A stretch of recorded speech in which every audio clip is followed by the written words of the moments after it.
আহা, সরকারের দেওয়া সুবিধাগুলো যদি রিকশাওয়ালার কাছে যেত, বললেন তসলিমা নাসরিন।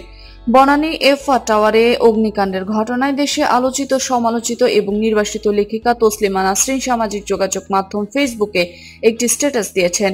সেখানে তিনি ঢাকার ভয়াবহ অগ্নিকাণ্ড, সড়ক দুর্ঘটনা, ধনী গরিবের ব্যবধান সহ নানা বিষয় নিয়ে কথা বলেছেন। তিনি লিখেছেন, আহা, সরকারের দেওয়া সুযোগ সুবিধাগুলো যদি মার্সিডিসের মালিকের কাছে না গিয়ে রিকশাওয়ালার কাছে যেত।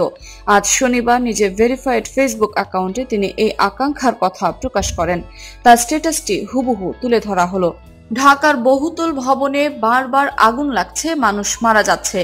আগুন যেন না লাগে সেরকম ব্যবস্থা, বা আগুন যদি লেগেই যায় তা নেভানোর ব্যবস্থা, বা আগুনের কবল থেকে মানুষ এবং অন্য প্রাণীদের বাঁচবার ব্যবস্থা, কোনোটাতেই যেন খুব বেশি কেউ পারদর্শী তা মনে হয় না। অনেকে বলে বাংলাদেশের লোকদের হাতে এখন কারি কারি টাকা আছে, লোকেরা কোটি টাকার গাড়ি চালায়, লাখ টাকা মাইনে পায়। তা হয়তো, কিন্তু অব্যবস্থাগুলো সেই অনাধুনিক দিনের মতোই রয়ে গেছে। কদিন পরপরই শুনি সড়ক দুর্ঘটনায় মানুষ মরছে, গায়ক খুরশিদ আলম আহত হয়ে এখন হাসপাতালে। সড়কগুলো কি যথেষ্ট প্রশস্ত? গাড়ি চালক কি যথেষ্ট দক্ষ? ট্রাফিক আইন কি সবাই মানে? মনে তো হয় না। কিছু টাকা পয়সাওয়ালা লোক সরকারের পা চাটে, সুবিধা নেয় আর ফুটানি মারে। এটাই তো বাংলাদেশ নয়।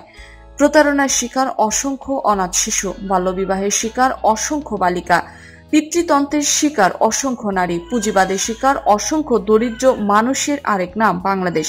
যতদিন তারা সংখ্যায় বেশি, ততদিনই তারা প্রতিনিধিত্ব করবে বাংলাদেশের। বাংলাদেশের গরিব লোকের জীবনের কোনো দাম নেই, তারা মরলে কারো কিছু যায় আসে না। কিছু বড় লোকের যেহেতু জীবনের দাম আছে, আর বড় লোকেরা যেহেতু বহুতল ভবনে বাস করে, সে কারণে ঝকঝকে বহুতল তো অন্তত এমন ভাবে নির্মাণ করতে হবে যেন আগুন লাগলে বাঁচার ব্যবস্থা করা যায়। অবশ্য নিউ ইয়র্কের টুইন টাওয়ার থেকে কত লোকই বা বেরোতে পেরেছিল।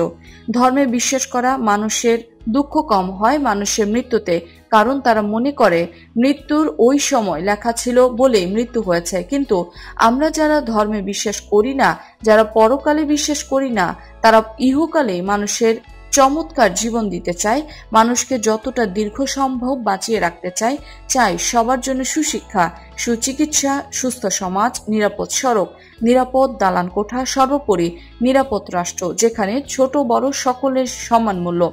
যে লোকটি রিক্সা চালায় আর যে লোকটি মার্সিডিস চালায়, রাষ্ট্রের কাছে যেন দুজনেরই মূল্য এক হয়। আহা, সরকারের দেওয়া সুযোগ সুবিধাগুলো যদি মার্সিডিসের মালিকের কাছে না গিয়ে রিক্সাওয়ালার কাছে যেত।